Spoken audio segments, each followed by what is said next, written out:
Olá pessoal, bem-vindo à aula 18 do curso de Economia do Setor Público da Universidade Federal de Ouro Preto. Eu sou o professor Vitor Sena e a gente vai ver aqui imposto de renda, um pouco mais sobre tributação ótima e entrar em alguns detalhes que eu não pude entrar na aula 17, mas a gente vai ver em detalhes aqui nessa aula 18, tá ok? Então vamos começar aqui na nossa aula 18.1. Vou mostrar para vocês o esquema da aula aqui, né? A gente vai falar primeiro sobre finalizando aquele assunto de tributação ótima, e aí eu vou entrar em um assunto na economia do setor público que é chamado First Best e Second Best, tá? Então eu vou fazer esses três primeiros assuntos aqui, apresentar as falácias, apresentar o First Best e o Second Best. Isso aqui será a nossa aula 18.1, tá? Essa atual, tá?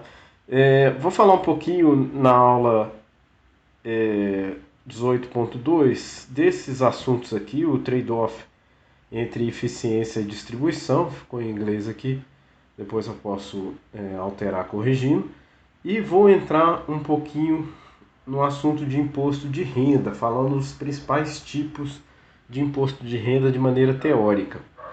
Tá? Não está discriminado aqui, mas eu vou falar em particular do imposto de renda no Brasil.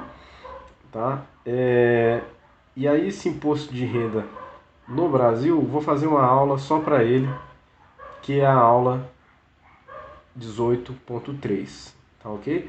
Então, complementando aqui, isso vai ser a nossa aula 18.3. E vou terminar nossa aula de hoje. Estou dividindo em mais partes aqui, porque geralmente fica mais dinâmico. Vou dividir na aula 18.4 algumas questões de conclusão sobre impostos da renda e algumas comparações relacionadas a esse assunto e meio que voltando ao início da aula, tá?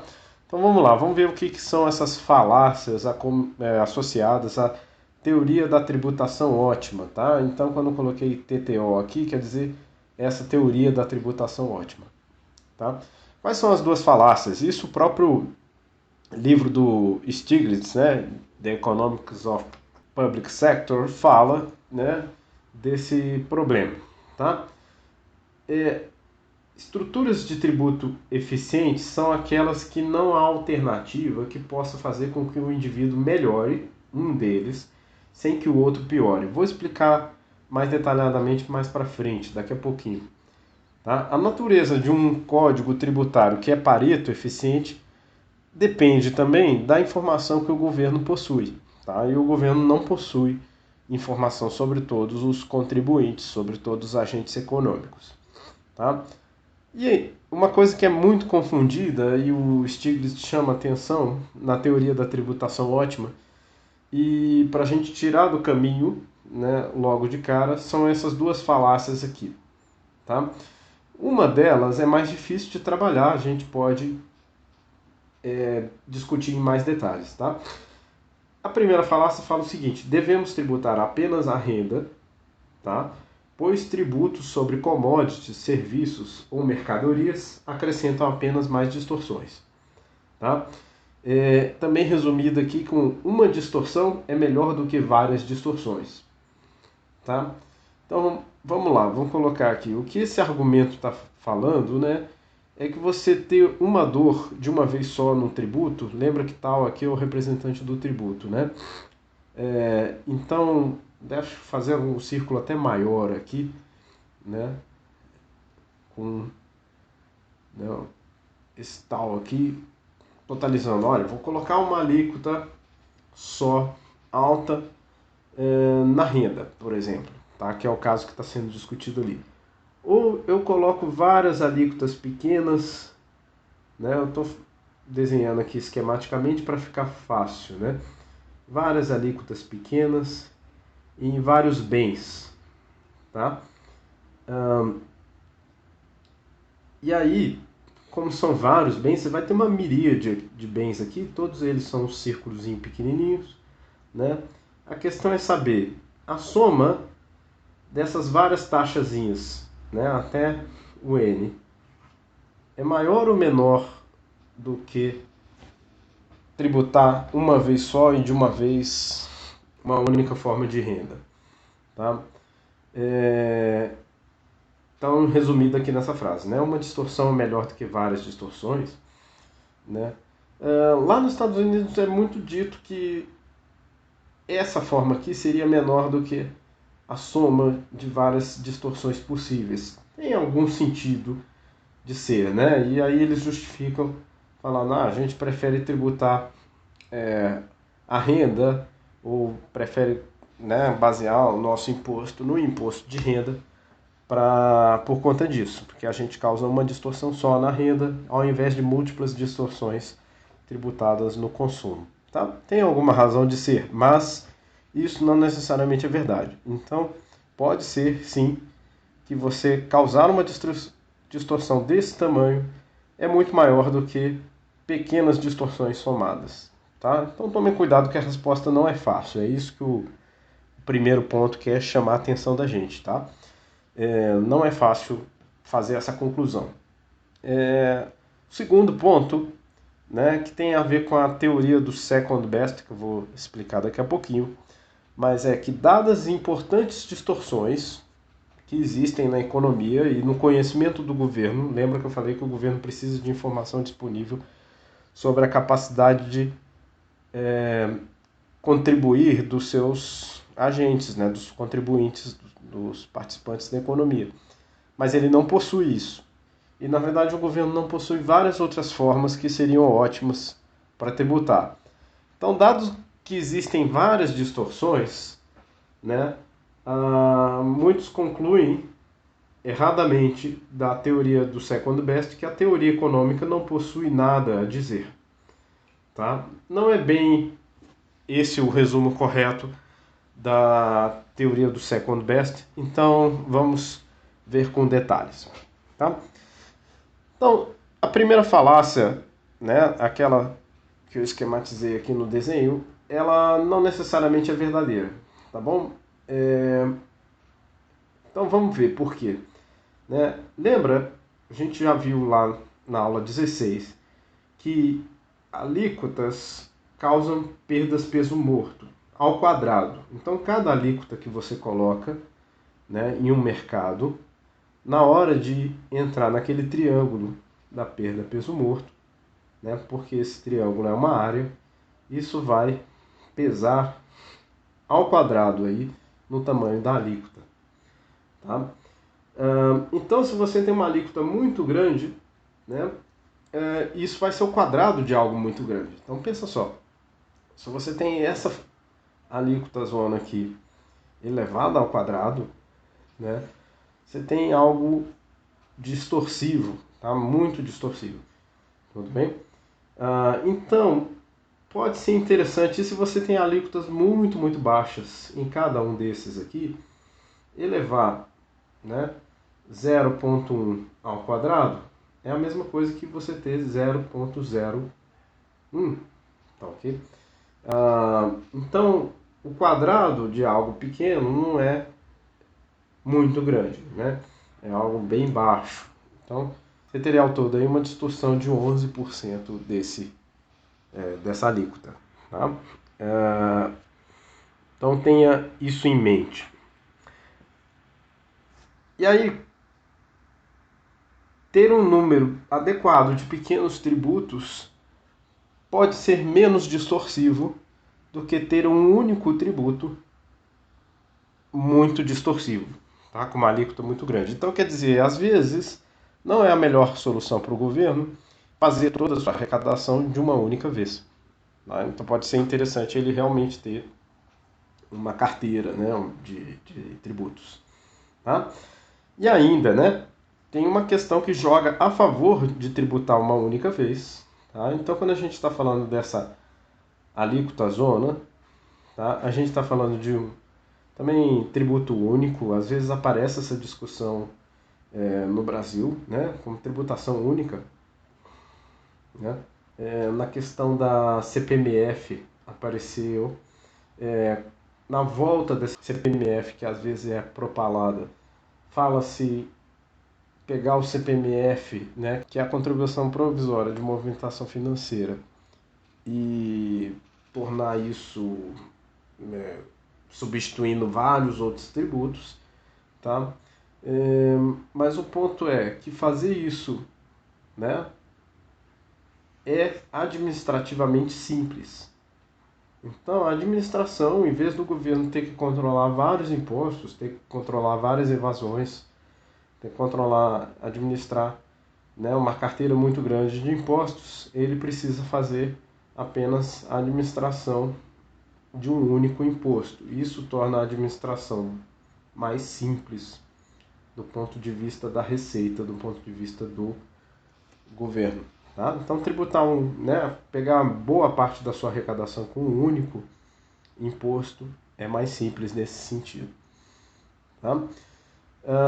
Em compensação, né, embora possa ser menos distorsivo, você tem uma miríade de pequenos tributos, cada um deles advindo de uma legislação específica, de um mercado específico, né, tal 1, tal 2, tal 3, tal 4 e assim por diante. Né? Você tem uma miríade de pequenos tributos, acrescenta um custo administrativo, né? Então aqui é múltipla tributação.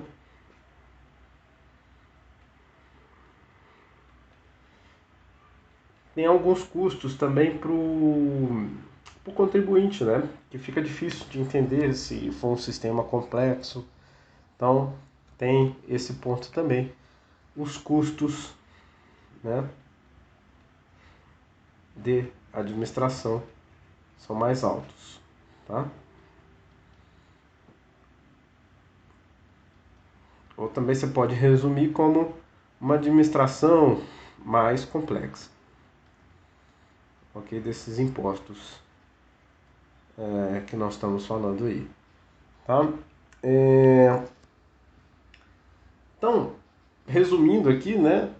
Um único grande tributo com uma única grande alíquota causa muita distorção, tá? Mas administrativamente é mais barato. Então, esse é o trade-off que a gente está falando, né? E vice-versa, né? Você ter pequenos tributos espalhados em múltiplos mercados é menos distorsivo, principalmente se eles forem bem pequenos, mas administrativamente é difícil para o governo, é mais caro para o governo. Tá? Então, a gente desfez a primeira falácia. Tá? Um imposto só nem sempre é melhor do que vários impostos, tá? Principalmente para o contribuinte. Tá? Então, você não opera em todos os mercados possíveis, você opera ou compra, né, algumas coisas. Tá? Então, né, você seria tributado em alíquotas bem pequenas naqueles mercados dos quais você participa. Tá? Do contrário, né, quando você pega um imposto muito grande, todo mundo que for participar daquele mercado específico pega um imposto bastante geral como a CPMF, que é de movimentação financeira. Então, a distorção seria muito grande e para todos. Bom, a segunda falácia é uma interpretação errônea, como eu disse, da teoria do second best. Tá? A teoria do second best apenas diz que nós não podemos aplicar cegamente as lições da teoria econômica do first best. Tá? A teoria econômica do first best foi tudo que nós vimos de tributação até aqui. Tá? Então vamos definir o que é first best. Isso não se encontra muito bem definido lá no livro do Stiglitz. Tá? E também vamos definir o second best. Tá? Então eu peguei aqui essa definição do Business Dictionary. First best é quando todas as condições para atingir o ótimo econômico podem ser alcançadas, com exceção de uma. Obter o máximo em todas as condições alcançáveis é sempre desejável. Então, imagina que você tem uma restrição que não pode ser atendida, mas todas as outras restrições podem ser atendidas, né? Então, você pode maximizar em todas as n-1 restrições que você vai achar o melhor ótimo atingível, né? Aquela última restrição já não dava para atender mesmo, então você não precisa considerá-lo, tá? Em outras palavras, né? Essa definição envolve maximizar dado restrições, né? O que é muito comum nos modelos de economia, tá? Impostos lump sum, que a gente viu logo no começo da parte de tributação, na aula 14 e aula 15, né? É uma teoria first best, tá? Então, se pudéssemos tributar, né, com conhecimento da capacidade contributiva de cada indivíduo, isso seria a maior arrecadação com menor perda de bem-estar possível. Tá? Essa é uma teoria first best, tá? A teoria do primeiro ótimo, né? O melhor atingível, né? Que é teórico, né? A teoria do first best, ela é teórica, ela é só um guia, né? Um parâmetro para a economia se comparar, né? E talvez a teoria do second best é um pouco o que é possível fazer, né? Então, o que acontece, né? A teoria de Ramsey, que a gente viu, né? Onde deveria colocar uma alíquota maior nos bens mais inelásticos, é também uma teoria first best, tá? Dado que você não pode tributar outras formas de renda, você só pode tributar o consumo, né? A teoria de Ramsey fala que a sua alíquota deve ser tanto maior quanto menor a elasticidade do consumo. Então, uma relação inversa entre essas alíquotas aqui para um bem qualquer, tá? O que vem a ser, então, a teoria do second best? Tá? Ela surgiu há muito tempo atrás, nos anos 50, né? Quando esses autores aqui, o James Mead e outros economistas, né? Tem um exemplo aí do Lipsey e Lancaster também, propuseram uma maneira diferente de lidar com o ótimo econômico para as políticas públicas. Tá? A questão é um pouco o seguinte: e se em vez de uma restrição não atendida que a gente tem na teoria do first best, nós tivéssemos duas ou mais condições necessárias não atingidas? Tá? Aí você pode pensar, né? Tipo, talvez a nossa primeira intuição falaria: se eu podia maximizar dentro das n-1 restrições que poderiam ser atendidas, menos a última, né? Eu posso também maximizar com n-2, n-3 restrições. Porém, infelizmente, isso não é verdade. Quando você tem duas ou mais restrições não atingidas, né, a maximização se torna impossível, né? E por isso não adianta você tentar maximizar dadas as restrições que você conhece, dadas n-2 ou n-3, né? Porque você pode estar alcançando com isso um ponto pior, seria o second best, um ponto pior do que aquele atingível se você não estivesse tentando fazer orquestradamente atingir as n-2 restrições. Tá? Então vamos tentar colocar aqui num esquema também. Você tem o first best, que é o ótimo aqui, tá? Chamado first best. E a gente já mostrou, né? O first best é atingido quando você tem todas as restrições, com exceção de uma, né? Essa uma não vai fazer diferença, então você pode maximizar em cima das restrições conhecidas e você conhece, ou você alcança esse ponto aqui de first best, tá? E, né, tipo, vamos dizer aqui que tem um ponto mais abaixo, que é o ponto second best.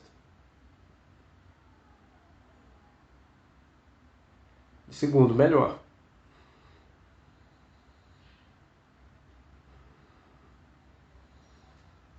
E aí o que ocorre é que você poderia achar, olha, vamos tentar maximizar dado as n menos 2 restrições que são conhecidas e vamos tentar maximizar em cima delas.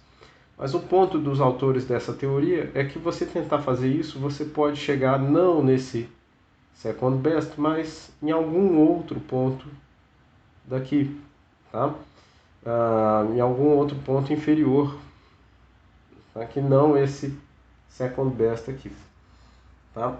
Então o que eles preconizam, na verdade? Tipo, na verdade, aí tá, é usar as regras econômicas de maximização com cautela quando a gente tem duas ou mais restrições não atendidas ou duas ou mais variáveis que não possam ser conhecidas, tá?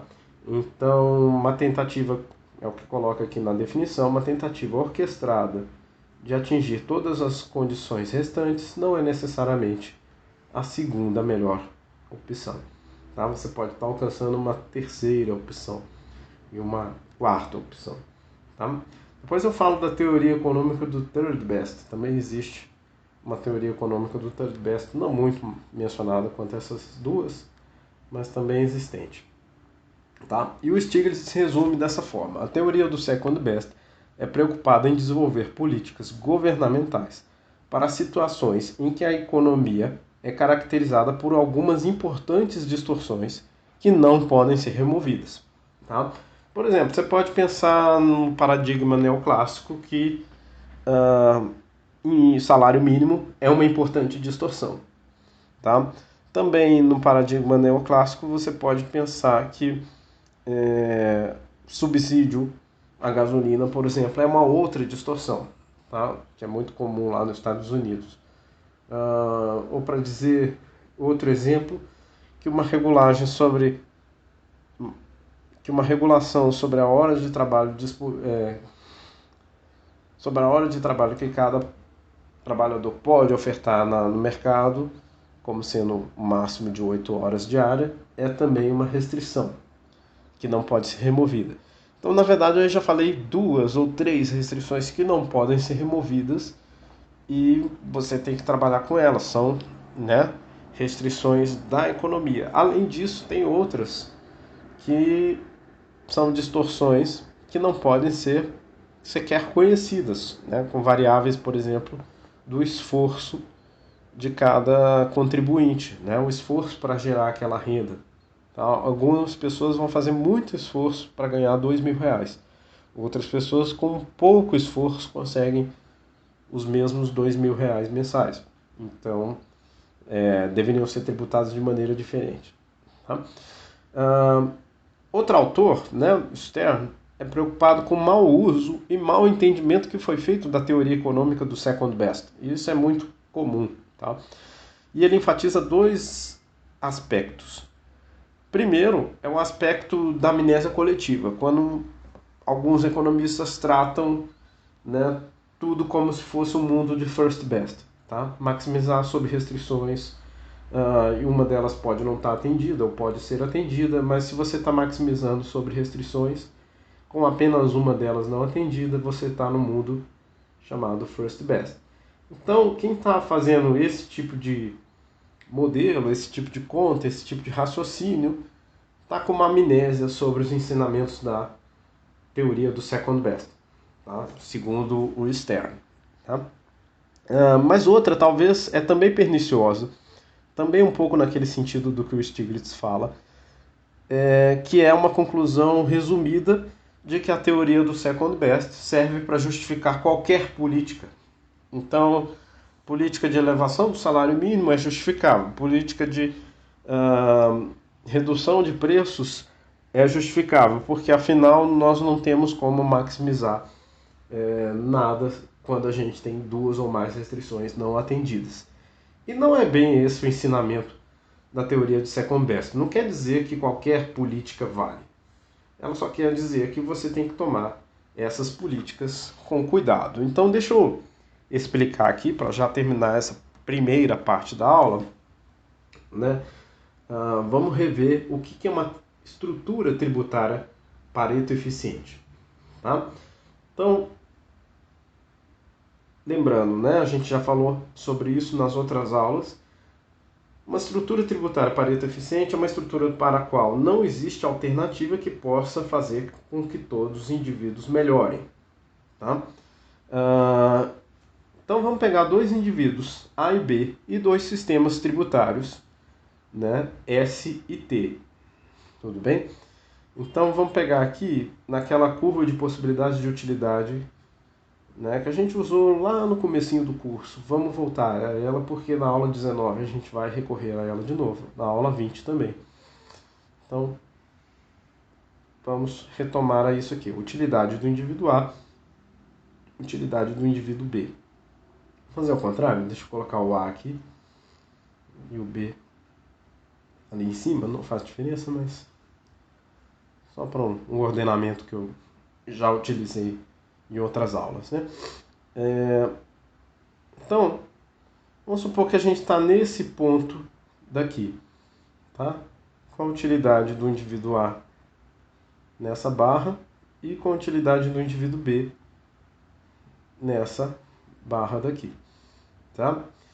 Se a gente tem um sistema tributário que aumenta a utilidade desses indivíduos, tá? Pode ser coletando impostos e você pode pensar num esquema um pouco mais geral e fazendo serviço a partir desses impostos, serviços públicos que aumentem a utilidade desses indivíduos. Então a gente tem um sistema, vamos chamar o sistema S aqui, tá? Então percebam que ao mover desse ponto inicial, tá? Vamos chamar de ponto I, de inicial, para o, né, sistema S ou sistema tributário S, a gente teve aumento da utilidade tanto para o indivíduo B quanto para o indivíduo A. Então os dois melhoraram. Os dois melhoraram, isso é o quê? Uma melhoria de Pareto. Então se é uma melhoria de Pareto, quer dizer que aquele ponto I não era eficiente, era ineficiente. Tá ok.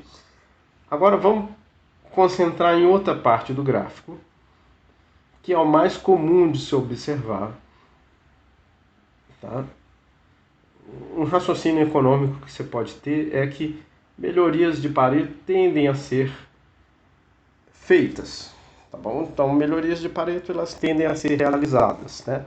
É uma bola quicando na frente do gol, né?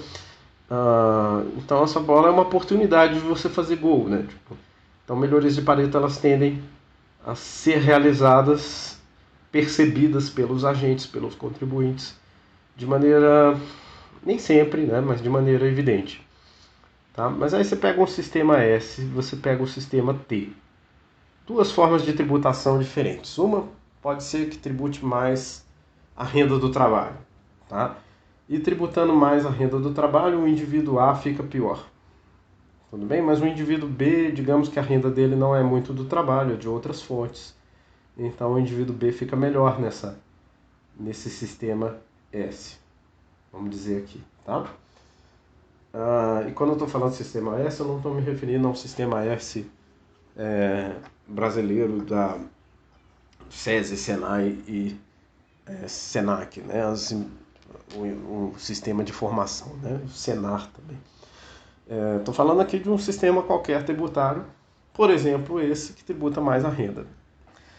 Um outro sistema pode tributar mais o capital, pode tributar mais a poupança, pode tributar mais outra renda que não a renda do trabalho, pode tributar mais o consumo. Tá? Vamos colocar capital e trabalho só para ficar nessa oposição um pouco clássica. Esse sistema aqui tributa mais o capital e aí o trabalhador, que não tem tanto capital, ele se vê melhor nesse sistema T.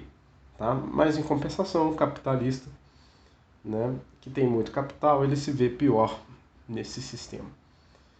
Tá? Perceba o seguinte, migrar de um para o outro deixa um indivíduo melhor em detrimento do outro. Tá? Então, migrar do sistema S para o sistema T e vice-versa. Né? Não existe melhoria. Um vai ganhar e o outro vai piorar. Então, a sociedade tem que chegar num comum acordo para saber qual desses dois sistemas, ou talvez um terceiro sistema, que não nem o S nem o T, seja adotado. Tá? Então, se mudar de S para T melhora a utilidade de B em detrimento do de A, né, os dois sistemas já são eficientes de Pareto. Tá? Então, se você mudar de S para T, é isso que eu já falei, né? E um melhora e outro piora, quer dizer que você já está no ótimo de Pareto. Né? Não existe ganho mútuo possível. Né?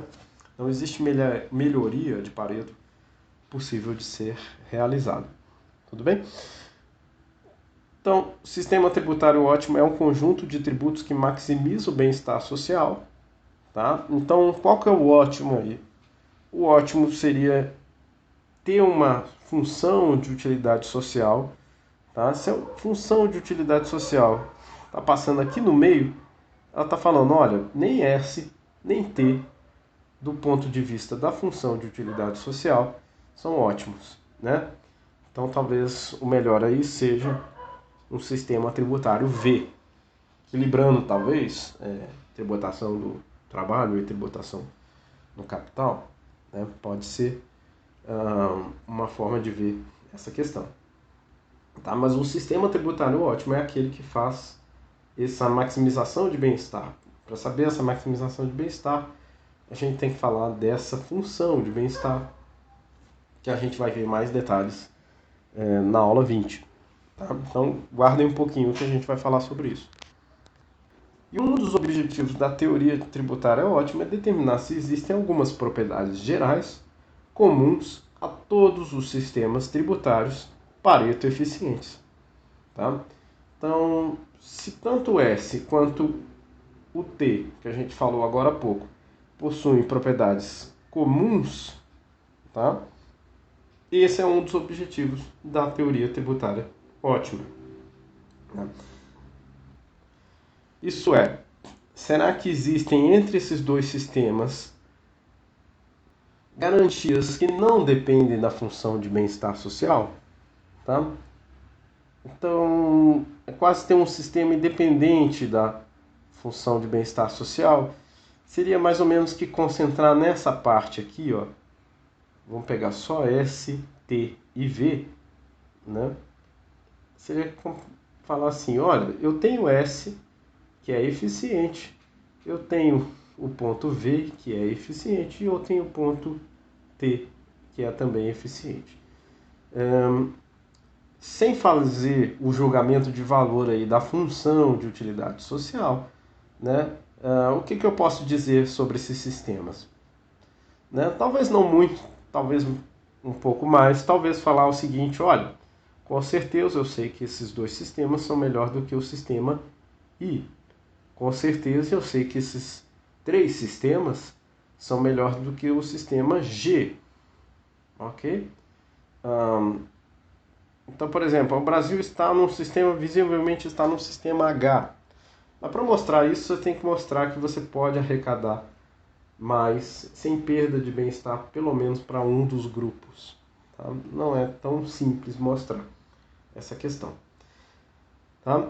O imposto lump sum, né, aquele que de uma vez só tira o recurso dos indivíduos e não há nada que esses indivíduos possam fazer para que possa evitar de pagar imposto, ele pressupõe indivíduos de renda igual e dessa maneira não haveria necessidade de tributar a renda ou distribuir a renda por meio de taxação. Afinal, todos eles têm renda igual. Para que você vai usar a taxação para distribuir renda? Tá? Um pressuposto tal como esse é usado também na regra de Ramsey. Tá? Indivíduos de renda igual utilizados na maximização da utilidade social. Então, se a renda já é igualitária, não tem por que utilizar a tributação como forma de distribuição de renda, o que muitos países tentam fazer. Tá? Outro ponto é no trade-off aqui entre eficiência e distribuição. Se o governo pode assegurar quem está em melhores condições de pagar os tributos, ele poderia simplesmente impor um lump sum para esses indivíduos e não geraria distorção. Tá? É o seguinte, né? Você tem que pensar também que o imposto eficiente cobra mais de quem tem mais facilidade de pagar. Vocês vão lembrar um pouco daquela desigualdade vertical que a gente falou logo no começo da teoria da tributação. Tá? Então, imposto eficiente está ligado à capacidade contributiva. De uma maneira geral, capacidade contributiva quer dizer a facilidade com que o indivíduo tem para pagar imposto. Tá?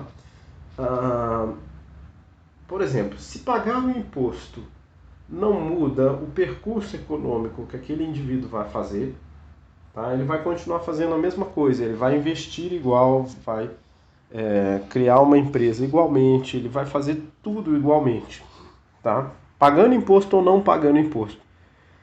Então, nesse caso, o governo deve tributar mais desse indivíduo, porque ele tem uma boa capacidade contributiva. Tá? O imposto não muda o que ele vai fazer. Tudo bem? Vamos pegar aquele exemplo que eu falei rapidamente. Né? O indivíduo que tem facilidade em gerar R$2.000, então R$2.000 mês para ele vem bastante fácil.